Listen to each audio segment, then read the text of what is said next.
Good morning, everyone. Let's start today's lecture. Yesterday, when we saw that methanol example, we were given the Nelson matrix and two Hamiltonians, one chemical shift and other scalar complete. So they commuted, hence we have taken Either order. So if that doesn't commute, then is it like we have to take chemical shift first and then scalar? You cannot do that. Okay, so the question is that yesterday in the example that we took, we were trying to understand how does density matrix formalism work. Simple one pulse, one dimensional NMR experiment. We had two operators that were active, meaning that the Hamiltonian that was active during the acquisition period was a chemical shift and scalar coupling. During this duration, chemical shift and scalar coupling would evolve. And we have the propagator, which is a sum of both these Hamiltonians. And just because each of the Hamiltonian commutes with each other, we were okay taking any order of doing these operations. She's asking, what if they do not commute? How do we deal with them?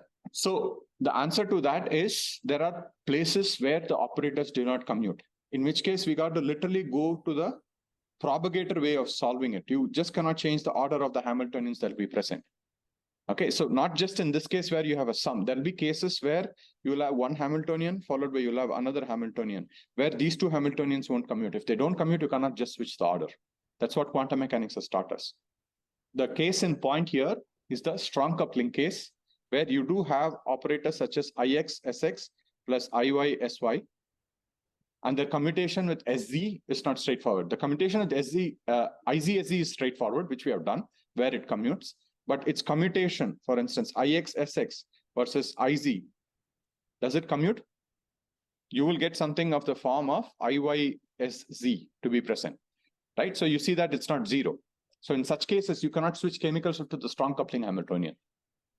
We were looking at the spin echo module yesterday, where you had a 90 pulse and a 180 pulse, and they were interspersed with delays followed by acquisition. This was the pulse sequence that we were looking at. Why do we call it a pulse sequence? You have pulses that are being present, and they're applied in a certain sequence with certain delays that are being present. So from here on, if I refer to a pulse sequence, I mean the NMR experiment. Most often, NMR spectroscopists end up using these terms interchangeably. An experiment with a pulse sequence. On the other hand, when they say something as a pulse program, they mean the computer file that exists in the spectrometer and how this entire module is implemented in a computer. So these are the three different terms. At times we use it interchangeably. The NMR experiment, the pulse program, or the pulse sequence. The right term to use would be pulse sequence. So this is a pulse sequence that we looked at yesterday. What was the first learning outcome from the spin echo module? Chemical shift refocusing. And the second one was, it'll help you measure R2. This is what trying to talk yesterday, that, oh, it should refocus a bit of relaxation. Yes, it would for very short durations of time. As you keep increasing the tau duration, it will refocus, but it cannot effectively refocus.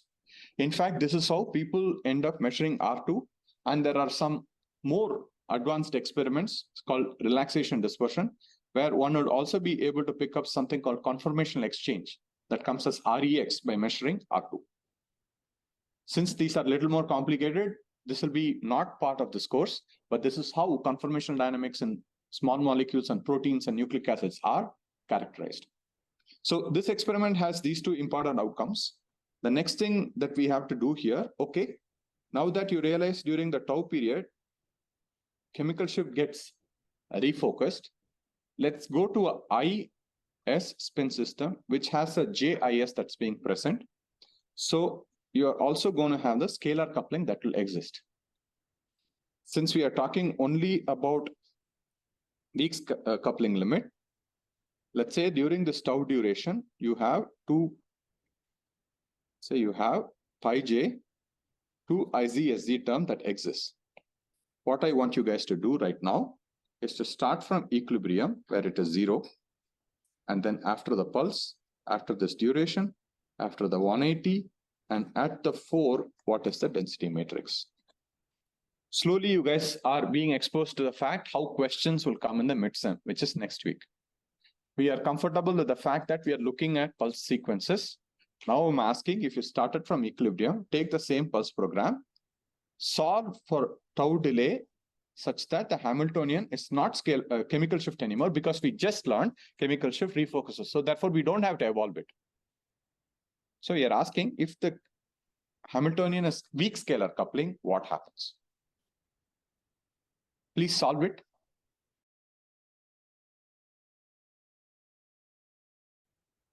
Okay, I hope that gave you guys a little bit of perspective on how long it takes to solve something like this. So my only request is go and practice the formalism that we have learned. Remember, we keep changing operators with some propagators, right? And this, I think we have practiced enough last week. I didn't give them wantedly in the problem set, largely because we have done enough, and you should just take all the 16 operators, see what happens across all the 16. So let's see this pulse program. I request everybody to focus. So here in the tau duration, all you have is a scalar coupling Hamiltonian. And we ended up exciting it from thermal equilibrium. This time I just took a 90x pulse. You can do whatever. If you guys would have taken a look at the problem set that is given, we just ended up changing the phases of different pulses and are asking, how does the spin echo module work? Basically, the question is, what happens to chemical shift evolution and scalar coupling evolution during spin echo? So one part of the problem I'm solving already in class. One part was solved yesterday, where we said chemical shift gets refocused. Yeah, the second part of spin echo we are solving right now, where what happens to scalar coupling.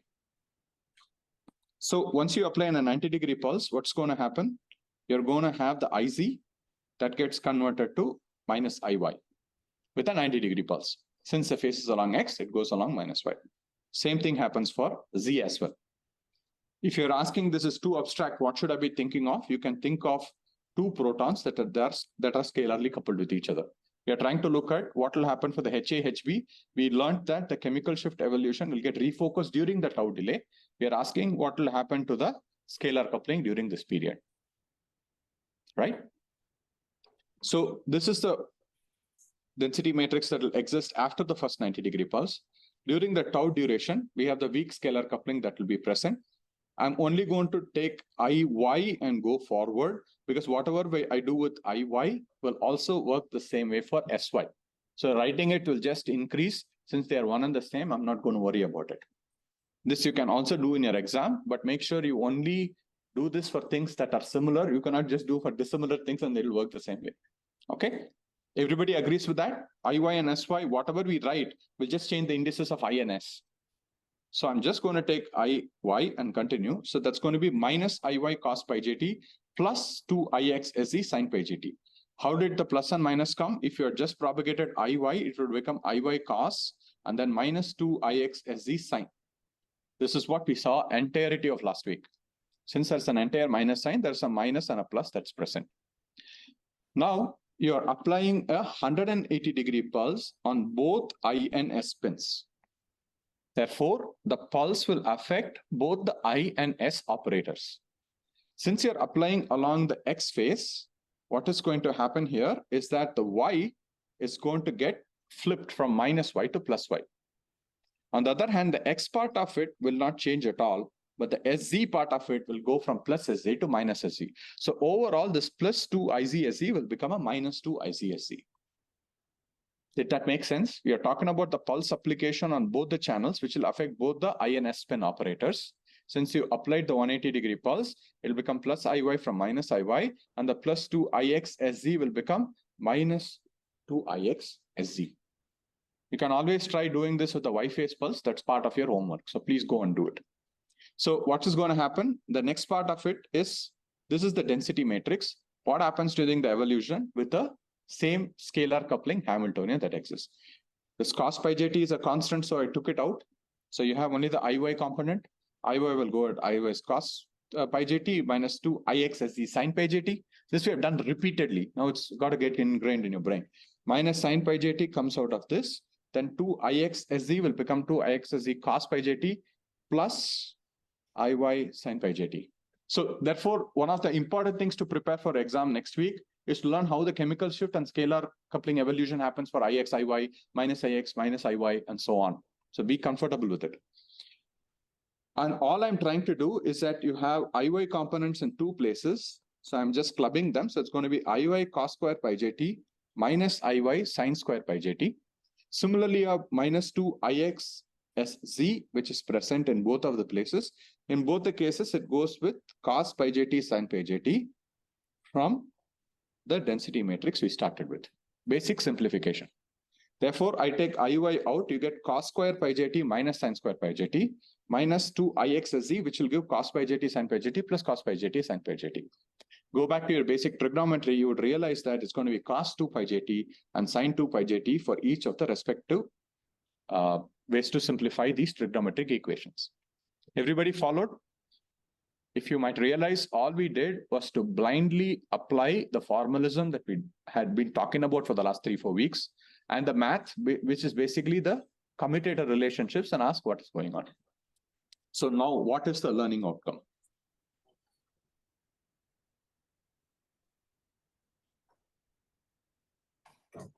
We have written the math right now, which means that after the tau 180 tau module, the evolution, let's say 90x, 180x, we are seeing that you have a cos pi j, 2 pi j tau minus 2 ix sz sin 2 pi j tau. Can any of you attempt and tell me, therefore, what does this outcome mean? What did you see yesterday? IY just became minus IY with no time being present, no tau being present in the last density matrix. On the other hand, here, you are able to see that J coupling with tau is being present. So what is the first outcome you will say? When the time was not present, you said chemical shift does not evolve. So now when scalar coupling has a tau component in it, therefore, what would you say? Please be confident. The magnetization transferred from IZ to SZ. Yeah, that's a part of it. Let's go to that next. But the first thing we have to understand whether scalar coupling evolved or not. You want to say yes, it evolved, or you want to say no, it did not evolve.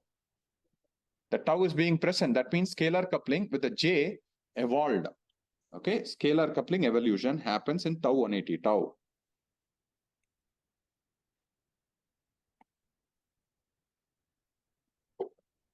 And most importantly, while the 2 tau phase for chemical shift, let it update, just one moment.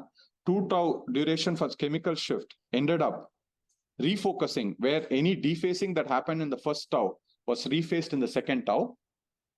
That's why you don't have any tau component for the chemical shift evolution. On the other hand, so what you're able to see is for this 2 tau period, the scalar coupling, which generally evolves as pi j tau for a given period tau, you realize for the 2 tau period, it has completely evolved. You guys see that?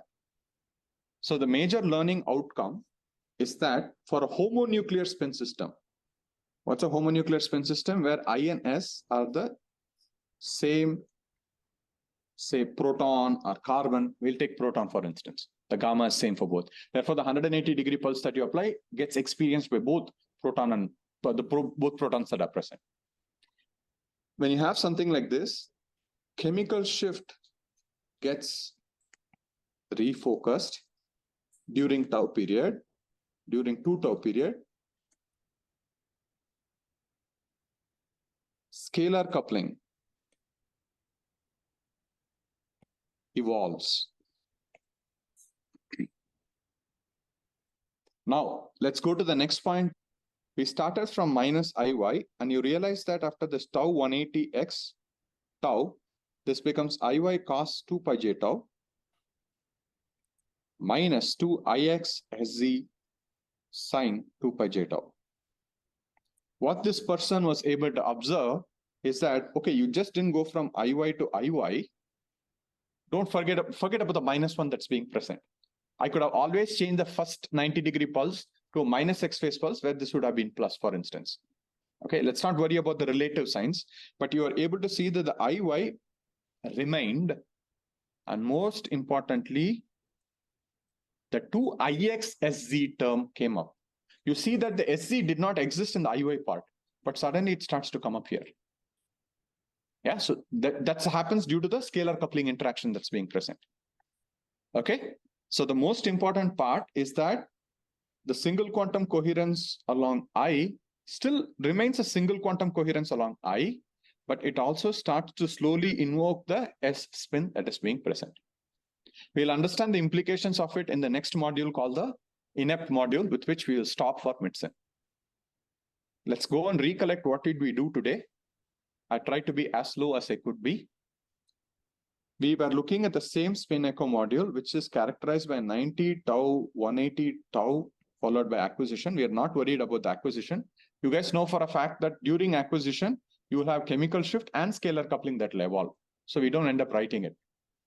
So we are just asking these modules, what happens here? This will be useful for other heteronuclear NMR experiments. Okay, so therefore, what is happening here?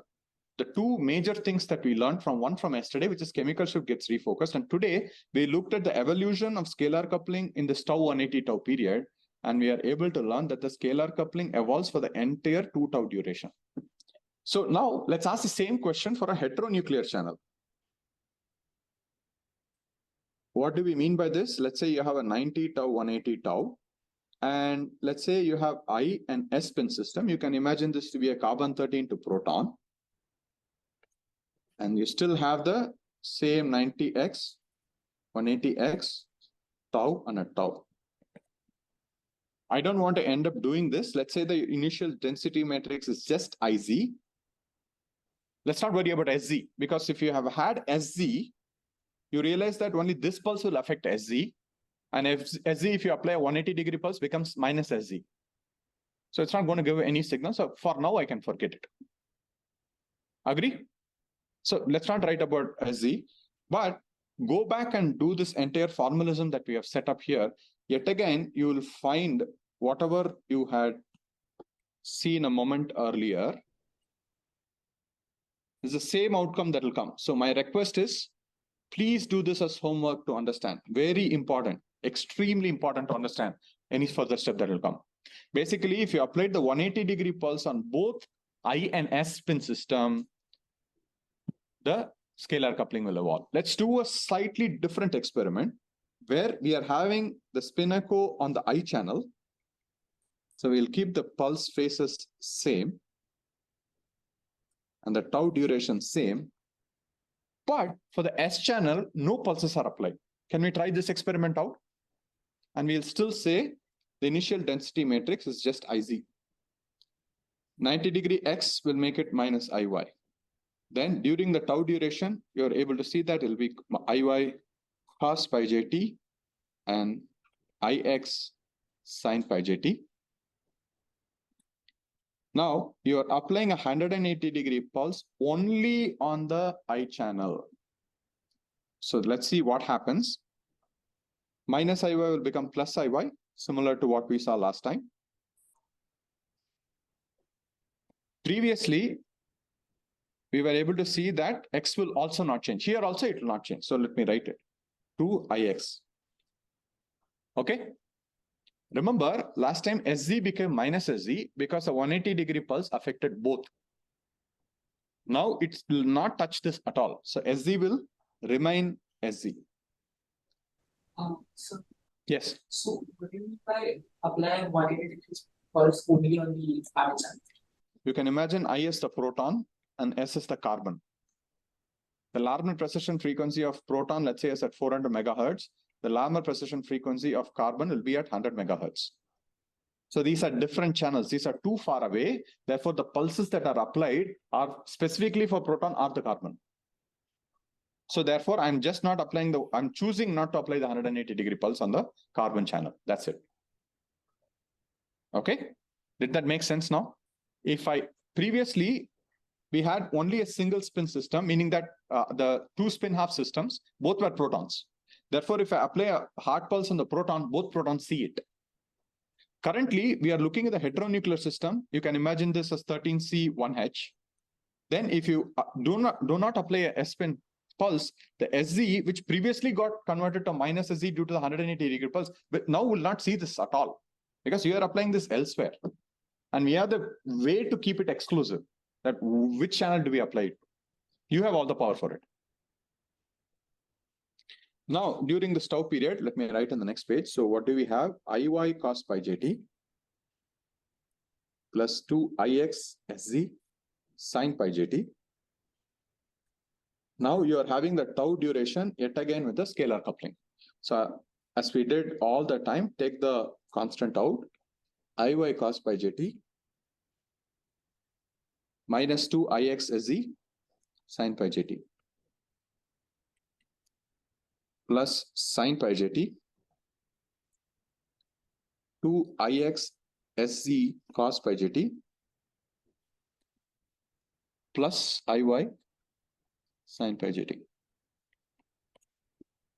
Now, if you end up taking Iy cos square pi jt, and you have the same part here, which will be plus sin square pi jt, you are able to realize that 2ix sz comes with sin cos, but the sign is opposite. Therefore, the 2ix sz term will not exist. So interestingly, you get Iy back. So it's very sensitive for scalar coupling. If you want it to evolve, you have the 180 pulse on both. If you don't want it to evolve, just turn it off. If you turn it off, no chemical shift evolution happens, no scalar coupling evolution happens. What am I trying to do here? I'm trying to highlight how the spin echo module will work for a homonuclear case, where the pulse affects everything, versus a heteronuclear case where you wantedly apply the pulse on both or choose to not apply the pulse on one or the other channel. I'll give you one module that will exist.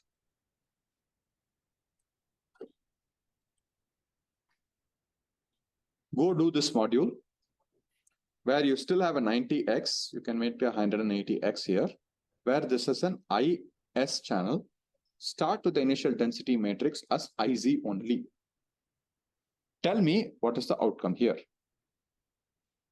Not right now. Go back and do it yourself. If you realize, we have seen the spin echo module on different aspects right now. This is the one final aspect that is left, where you're starting with the I polarization, applying the 90-degree pulse. Remember, this time you will have to evolve chemical shift during this duration also, because you do not have a 180-degree pulse here. Okay, so here you should evolve chemical shift and scalar coupling together. Then you will always argue, oh, tau 180 tau will refocus chemical shift. No, only for the S spin, not for the I spin. Okay, so take a heteronuclear spin case. You can imagine proton and carbon. Start from the proton polarization. Now, if you end up applying this module without the 180-degree pulse on proton, but with the 180-degree pulse on carbon, tell me what happens. It's a very interesting experiment. Do this. You'll learn something called decoupling that happens, where only chemical shift evolution comes out. I'll give the answer to it. Chemical shift evolves, J refocuses. Yeah, then you can always argue there's one more module that is left. Let's write that module also, just for the sake of completion. This is the only thing that will exist. Here, chemical shift evolves and scalar coupling also evolves.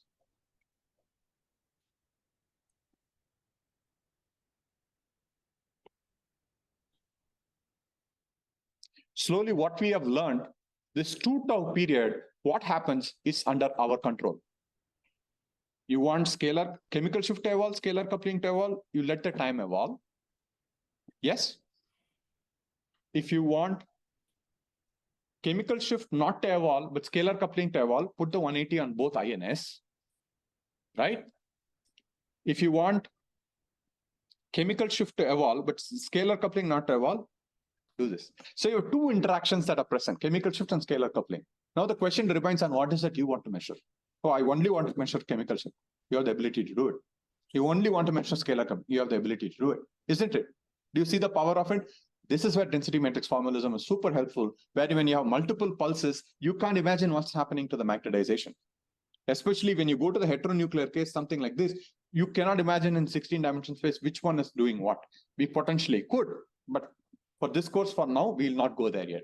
You are applying same pulse program का बात आई है इस split This one, no pulses on S channel at all. This is a case where you have, you can imagine once again 13C1H, and you're only applying the pulse on proton, nothing on carbon. I just drew the channel. You don't have to draw the channel. This is to emphasize that no pulses are applied, nothing else. You will realize that everything will be existing. This Hamiltonian will actually be HCS and HJ, and both will exist, and therefore both will evolve, and therefore you will get something like IY cos 2 omega I tau times cos 2 pi j tau as your final answer, as one of the operator terms. So you'll have both evolution, chemical shift and scalar coupling will happen. So we call something an evolution when you have tau that ends up coming at the end of it. Okay. All right. The last 15 minutes, one of the most important modules in NMR ever, the INEPT module. I'm sad that I only get about 15 minutes to do it, but since we have dwelt enough on the spin-echo module, this is going to be slightly easier. This is an experiment that looks very similar to what we just saw earlier. What did we just see earlier? We saw an example where you have the spin echo where the 180 is applied on both channels. And what did we learn from it? Chemical shift refocuses, scalar coupling evolves for the entire duration. What am I saying is that if you have a tau 180 tau with a 180 being concomitantly applied in both the I and S channel, chemical shift will get refocused. Remember, you're starting from IZ, so tau 180 tau refocuses chemical shift. But on the other hand, if the scalar coupling exists, then scalar coupling evolves. So what am I trying to say? If you have a tau 180 tau with the 180 being in both channels, chemical shift will get refocused, scalar coupling will exist.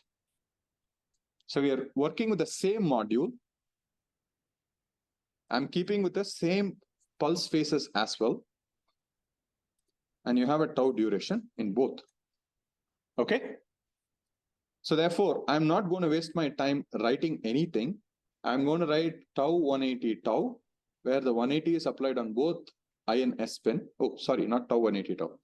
Okay, let me write it one step at a time so that you guys will also do this in the exam coming up next week. 90x only on the I channel will make it minus IY, right?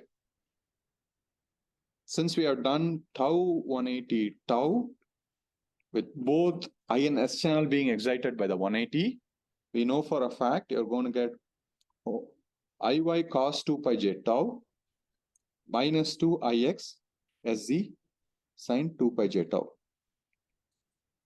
If you remember or recollect, we are making huge leaps on whatever we have learned in the past 3-4 weeks. Every statement I'm writing has like 2 lectures that I've gone through. That's why I'm going a little slow and making sure you guys are with me. Now let's do one thing at a time. Let me apply a 90-degree pulse along the Y phase only for the I channel. Shall we do this? Right? No. Poor choice. No, I can do this. Yeah. So what is going to happen? IY cos 2 pi j tau. Right? Remember, the I pulse will only affect the I term.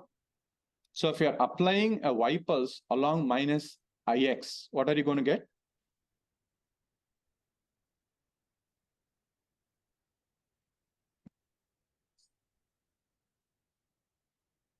Will S get affected by the I pulse? You're going to have, so far so good. Let me do one more thing. Let me apply a 90-degree pulse on the S channel also right now. All right. You guys choose the phase. What phase do you want? Any phase, X or Y, doesn't matter. Let's do X just for the heck of it. Right? What is going to happen here? Of course, this doesn't get affected. 2IZ also will not get affected. The SZ will become SY. Now, this is very interesting, where if I set the tau period to 1/4j. See, slowly I'm biasing you guys to doing one thing. You'll see why we are doing that one thing. I biased you to say, apply 90-degree along Y phase. We'll ask why later. I am also saying apply 90° along any phase. I'm asking one more thing here. Set the tau as 1/4j. Immediately you realize this will become pi by 2. That's why I wanted you to set. And this will become sine pi by 2, which will be 1. So slowly you're realizing you started from an IZ. After the INEPT module, you have finished up to IZ/SY. What is so important here? Something that's super important here. You started with polarization along the I spin, and you're finishing off with coherence along the S spin. Did you see the power of it? You started with one extremely rich guy, one poor guy, and finally the poor guy got money. Okay, why am I saying all this? If you go back and take a look at the density matrix, the initial density matrix is weighted as omega I. Even if you try to do an experiment for the S spin by just applying a 90° pulse, remember the density matrix would for that will be omega S SZ, which has a gamma S in it. Correct? And omega I has a gamma I in it. So therefore, the IZ everywhere, each step that I have written is weighted by gamma I. So you started with gamma I, you finished with gamma I. Let's say you wanted to acquire the carbon or the S spin coherence, you would have started with a gamma S and finished with a gamma S. Okay, there are a few people who are not understanding. The initial reduced density matrix is weighted by the gyromagnetic ratio of the spin. True or false?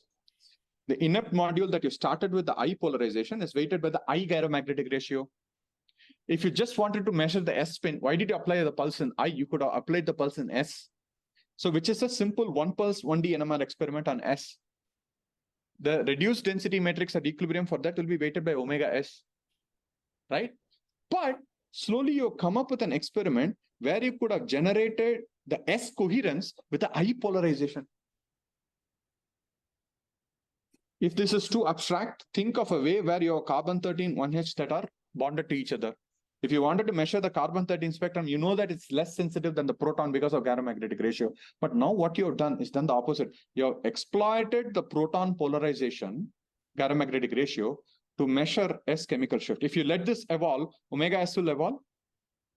So NMR gives you the ability to give or get signal from an insensitive spin by taking from the sensitive spin. Now, I never told what is this full form of INEPT. INEPT stands for Insensitive Nuclear Enhancement by Polarization Transfer. This is kind of a joke by the NMR community. INEPT in English means useless. Somebody will not do anything. But it's such a super powerful technique to actually take the polarization from a high gamma spin and create a coherence on a low gamma spin.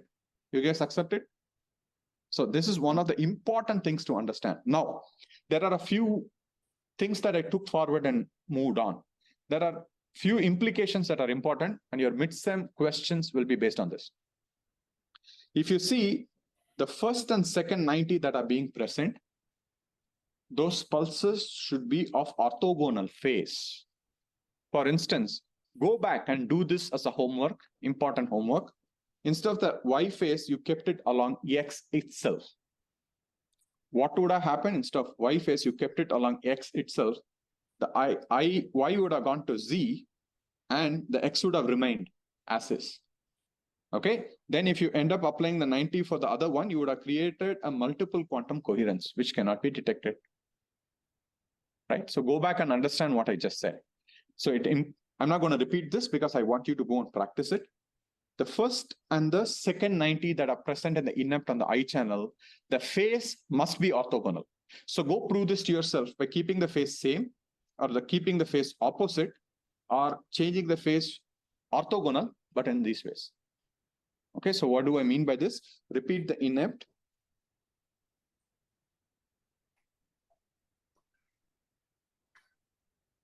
Put 180 along anything. It wouldn't matter much. Same here. You put the 180 and 90 along any of the phases that you like, but the most important phases that matter for an INEPT type transfer are these two 90s and their respective phase. Okay? Make sense? Yes. So can you go to the previous page? Yeah. So when you apply a 90-degree X pulse there, is it just on the S channel? I didn't apply a 90 on S, I applied a 90 on I channel. No, sir, the 90-degree X there. Oh, that Or this you applied on the, yes, sir. yeah. You not applied on the I channel. Yeah, I applied the phase of 90 on I along Y, but the phase of 90 for S channel along X. You have the power to do all this in the spectrometer. Yes, sir. You can choose to do any phase, any angle. You have all the power to do all of this variability. So it's a heteronuclear experiment. Yes, it's a heteronuclear. I moved from homonuclear to heteronuclear here itself.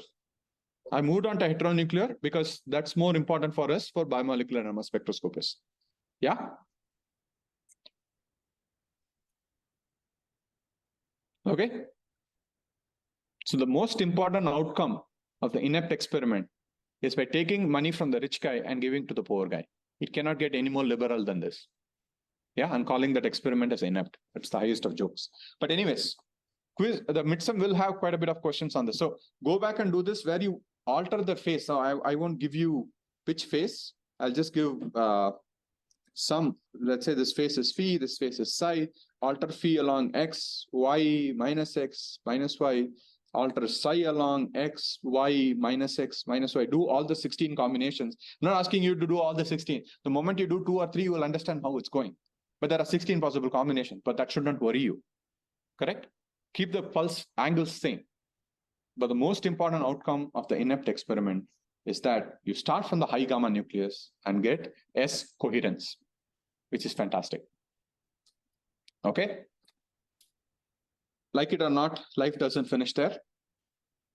INEPT starts with a Z and goes to an antiphase along the other spin. What is antiphase? You still have the Z component that's present. So therefore, you have to have the operator as 2IZSY to measure it. It's not the very desirable operator. We'll talk about that later. We'll prefer operators like SX or SY. Right? So the last part of this, which I will not solve today, is yet another homework. Would be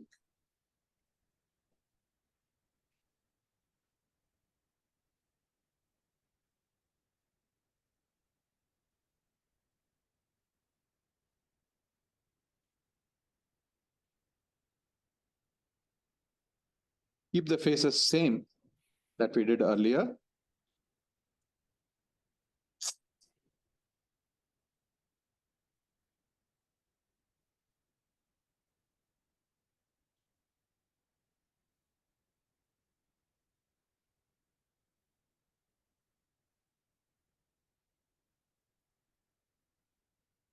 So far, what we have seen, if you set tau to 1/4j, you guys have learned that at this part of the product operator, you have something like 2IZSY. That's what we did a moment earlier. Where is it? There you go. Minus 2IZSY. Yeah, I'm going to borrow it right now, and I'm just going to write it here. Oh, wow, there's a lot of delay. Okay, so I'm just going to end up writing it at this part of this thing. Yeah, once again, at tau 180 tau that's present. And we just learned that during a tau 180 tau, chemical shift evolution of S will not happen. There's no point of looking at I because I is anyway along Z. So chemical shift evolution of I also will not happen. The only term that's going to be present is the pi j 2IZSZ term that's going to be there, right? So therefore, this tau 180 tau, I can evolve together for the 2 tau duration, right? So go do this tau 180 tau. What you will end up getting, you will get something like 2IZSY cos 2 pi j tau. Since you have a minus, maybe it'll be a plus or whatever. You can multiply the whole thing with a -1. It wouldn't matter. All I did is that I evolved for the 2 tau duration for SY, which will be 2IZSY. So minus 2IZSY with an SX. Yet again, you set tau to 1/4j, you would immediately see that you have created SX coherence completely. In phase SX coherence, weighted by gamma I. So this pulse program, this last module is called the refocusing module. It's called the RINEPT. refocused INEPT. All right. I know this was loaded. This was loaded largely because we built up on topics that we slowly built up, but now all the topics had to be put together to understand this. This is why I was requesting you last, guys, to go and understand how the operators end up changing. Otherwise, this would have been nightmarish. That finishes your syllabus for midsem 1 minute before the class. Thank you very much, guys. Have a good day.